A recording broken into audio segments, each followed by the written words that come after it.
تربية الطيور متعة ما يعرفهاش غير اللي جربها. ربنا يا رب يرزقنا وإياكم بكل خير يا رب في حياتنا، ويرزقنا وإياكم الرزق الحلال الطيب المبارك، اللهم آمين. السلام عليكم ورحمة الله وبركاته. النهاردة معانا يوم روتين يوم كامل.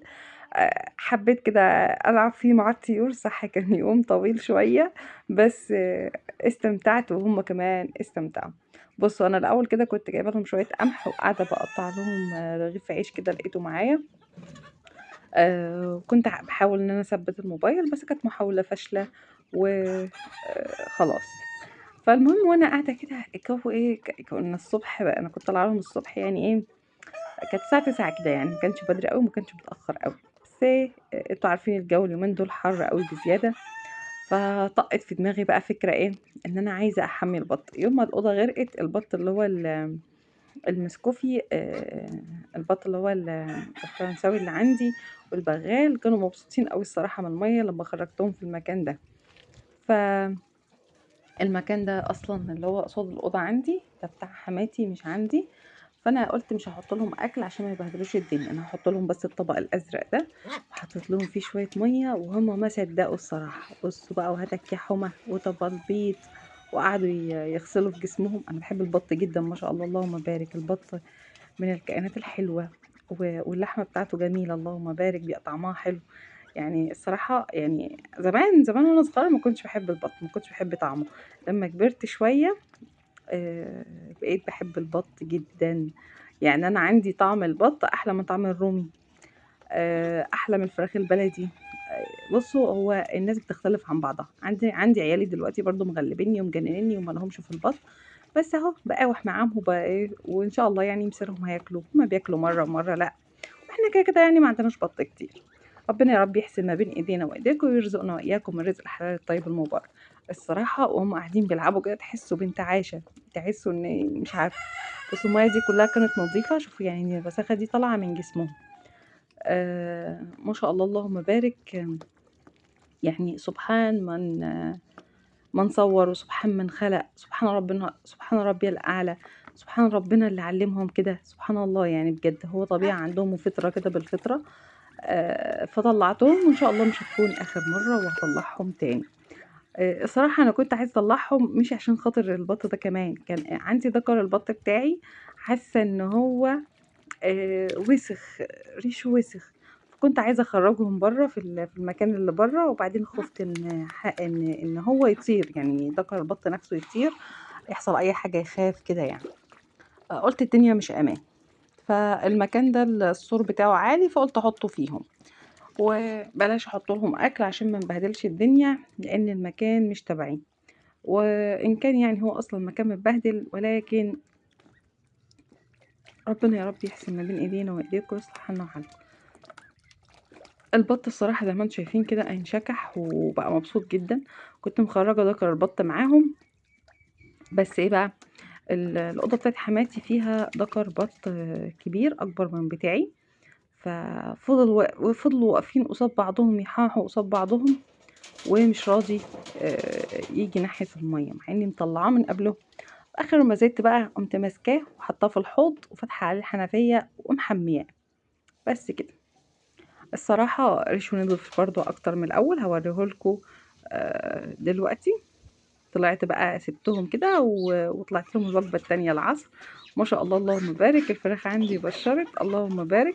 هي مبشّرة بقى لها شوية، بس كان ساعات بالاقي البيضة في قلب بيضة واحدة كده على الأرض، ألاقي 2 ألاقيها في قلب القفص، بس النهارده لقيت 3 كده على الأرض، أدي واحدة وأدي التانية وأدي التالتة.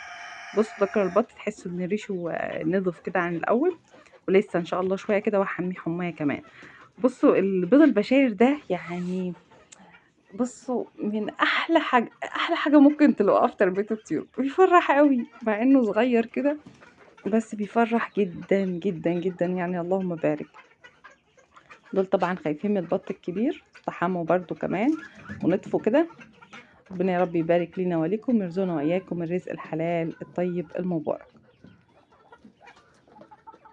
ده بيض البشاير، وقُلت بقى إيه كده أمّا أبُص على باقي البيض، دول 3 أهم زي ما قُلت لكم. الفراخ دي اللي هي الصغيرة دي، يعني اللي هم دول، شايفين البيضة دي واللي كانوا على السور من شوية؟ بسم الله ما شاء الله، دول بيضتين من بتوع البطة. واحدة انا قديمة حطاها كده البيضة عليها زي رقوبة، والتانية جديدة، و... وثلاث بيضات فراخ. فجيت اخدهم كده لقيتني مش عارفه امسك كله، وكمان ماسكه الموبايل في ايدي، فقلت بدل ما يكسروا مني فقمت حطاهم وقلت اجيب حاجه. فوانا جايه بعد القفص ده لقيت بيضه كمان هنا، والمكان ده لقيت فيه بيضه قبل كده.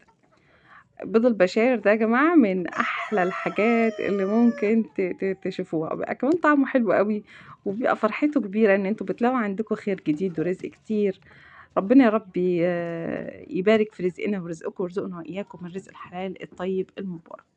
طالما عندنا بقى فراخ بشاير، بيض بشاير كده، لازم نحط بودرة بلاط.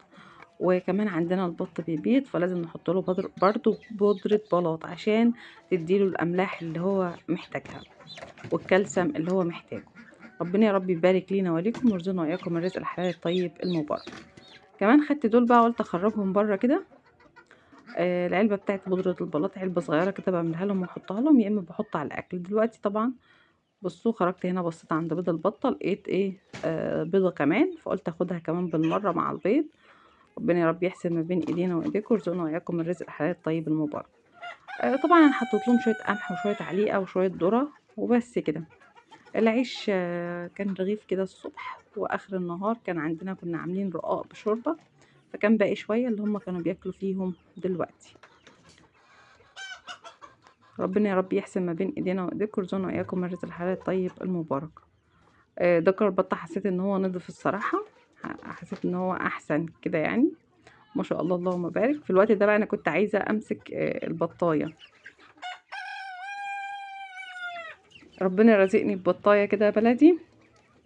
ربنا يا رب يكتر في حبايبنا وحبايبكم يا رب، اللهم امين. دي بلدي اصلي بقى، وصغننه كده ومحندقه.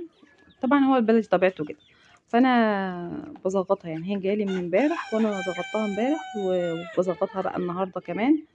ربنا يا رب يصلح حالنا وحالكم. عشان طبعا انتوا عارفين ان انا مش عايزه عندي بط يبيض تاني، وبالذات هي اصلا امتها صغننه، لانها بلدي اللي هو السوداني. كمان عندي واحده اللي هي البلدي دي اصلا بيضتها صغيره خالص، هبقى اوريها لكم في فيديو تاني.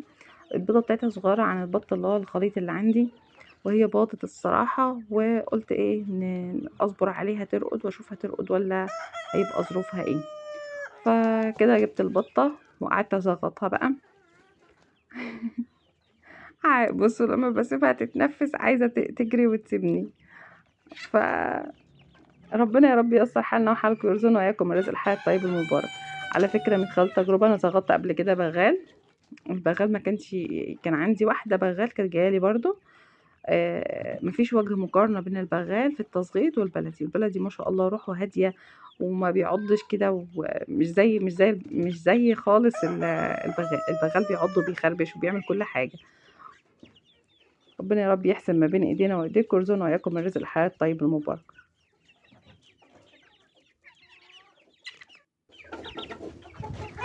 هنزغط بقى البطايه. وانا بزغطها قلت خلاص يعني، انا وريتكم لقطه كده، قلت اوريكم على الطيور. ما شاء الله اللهم بارك. البط الفرنساوي زي ما قلت لكم في الفيديو اللي فات، الفرنساوي والبغال من البط اللي بيفرق معانا يوم عن يوم، بيجيب معانا وزن بسرعة. بس طبعا في المقابل ما شاء الله بياكل برضو كتير بالنسبة للبط البلدي.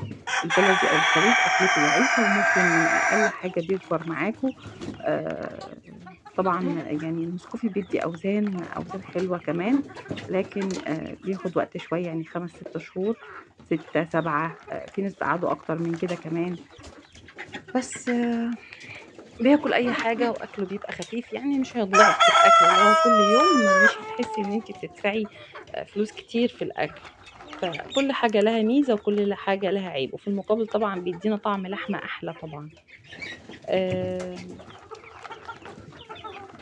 ف...